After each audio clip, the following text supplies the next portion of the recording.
एक गांव में अली नामी एक लड़का रहता था। अली बहुत ही ज़हीन और हमदर्द बच्चा था, मगर उसके पास कोई दोस्त नहीं था। वो दिन भर अपने खेतों में काम करता और रात को किताबें पढ़ता। एक दिन अली खेत में काम कर रहा था कि अचानक उसने देखा कि एक छोटा सा परिंदा उसके करीब आकर बैठ गया है। परिंदे का एक पर जख्मी था और वो उड़ नहीं सकता था। अली ने जल्दी से परिंदे को उठाया और घर ले आया। अली ने परिंदे को निहायत मोहब्बत और एहतियात से संभाला, इसके जख्म पर मरहम लगाया और उसे दाना पानी दिया। कुछ दिनों में परिंदा ठीक हो गया और अली के साथ खूब दोस्ती कर ली। अली ने परिंदे का नाम चुनू रखा।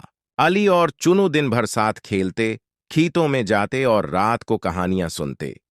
चुनू ने अली को जंगल के मुख्तलिफ रास्ते और दरख्तों के बारे में बताया और अली ने चुनू को किताबों की कहानियां सुनाई। एक दिन गांव में मेला लगने वाला था। अली ने सोचा कि वो चुनू के साथ मेले में जाएगा। दोनों बहुत खुश थे। मेले में अली ने चुनू को मुख्तलिफ खिलौने दिखाए और चुनू ने अली के लिए खूबसूरत फूल चुने। मेले में अली और चुनू की दोस्ती सबके लिए एक मिसाल बन गई। लोगों ने देखा कि कैसे अली ने एक छोटे से परिंदे की मदद की और वो उसका सबसे अच्छा दोस्त बन गया। बच्चों, हमें इस कहानी से ये सबक मिलता है कि दोस्त बनाने के लिए दिल में मोहब्बत और हमदर्दी होना ज़रूरी है। यूं अली की ज़िंदगी में चूनू की दोस्ती एक नायाब खजाना बन गई।